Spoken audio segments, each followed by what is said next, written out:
home. Today, as we gather to celebrate the power of creativity and expression, we bring to you a special segment that sheds light on a significance and heart-wrenching event, the Wayanad landslide. Wayanad, known for its breathtaking beauty and serene landscape, faced tragic landslide that shook not just the region but the entire nation. This event was a stark reminder of the fragile balance between nature and human activities. Through this tableau, our talented students of grade 10 will take you on an emotional and thought-provoking journey, Portraying a cause the destruction and resilience of the people of Wayanad.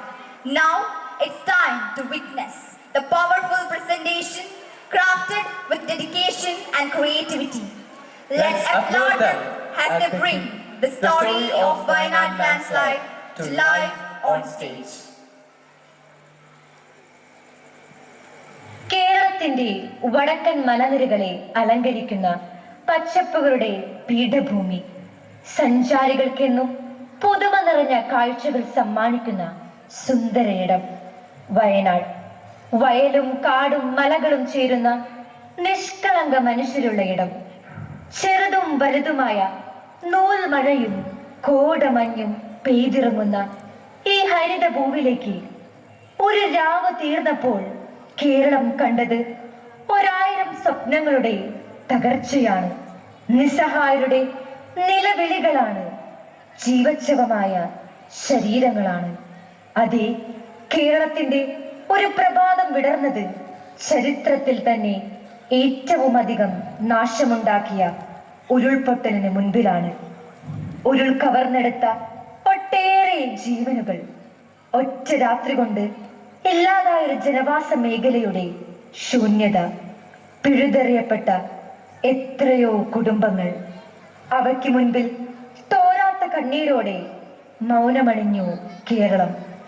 ചൂരൽമലയും മുണ്ടക്കൈയും ഒറ്റ രാത്രി കൊണ്ട് ഇല്ലാതായി. ഉറ്റവരെ നഷ്ടപ്പെട്ടവർ, ഒരാഴ്ച കൊണ്ട് കെട്ടിപ്പടുത്തവ ഒറ്റ രാത്രി കൊണ്ട് മൺമറഞ്ഞപ്പോൾ നാം തിരിച്ചറിയാതെ പോയ ഒരു പാഠം മനുഷ്യജീവന്റെ ക്ഷണഭങ്കുരതയാണ്. നമ്മുടെ സംസ്ഥാനം അതിജീവന കഥകളാൽ സമ്പന്നമാണ്. അതിൽ സ്വർണലിപികളാൽ എഴുതി ചേർക്കപ്പെടേണ്ട അതിജീവന പോരാട്ടങ്ങളിൽ ഒന്നായിരുന്നു വയനാട്ടിൽ നാം കണ്ടത്. മനുഷ്യനോ മൃഗമോ ജാതിയോ മതമോ ഉള്ളവനോ ഇല്ലാത്തവനോ എന്ന വേർതിരിവിനപ്പുറം മനുഷ്യർ കൈകോർത്ത നിമിഷം. ഇനിയും ഒരു ദുരന്തത്തിന് സാക്ഷ്യം വഹിക്കാതിരിക്കാൻ നമുക്ക് ഭൂമി ദേവിയെ നോവിക്കാതിരിക്കാം. പ്രകൃതി വിഭവങ്ങളെ ചൂഷണം ചെയ്യാതിരിക്കാം. ദീർഘകാലത്തേക്കുള്ള മാറ്റങ്ങളെ കുറിച്ച് നാം അജ്ഞരാണ്. പരിസ്ഥിതി സംരക്ഷണ മേഖലയിലും നമ്മൾ പിൻപിലാണ്. വയനാട് ഒരു പാഠമാണ്. കാലാവസ്ഥ വ്യതിയാനത്തെക്കുറിച്ചും അതിജീവന മേഖലയിലെ അറിവുൽപാദനത്തെക്കുറിച്ചും നാം അറിഞ്ഞിരിക്കണം. ഇനിയും വയനാട്ടിൽ കേളികൊട്ടുന്നവരും ആഘോഷങ്ങളും ആചാരങ്ങളും വീണ്ടെടുക്കും. സന്തോഷവും സമാധാനവും കളിയാകും. നമ്മുടെ സ്വപ്നത്തിലെ വയനാട് പുനർജനിക്കും. അതിനായി നമുക്കും കൈകോർക്കാം. ഇനിയും ഒരു പ്രകൃതി ദുരന്തം നമ്മെ തേടി വരാതിരിക്കട്ടെ.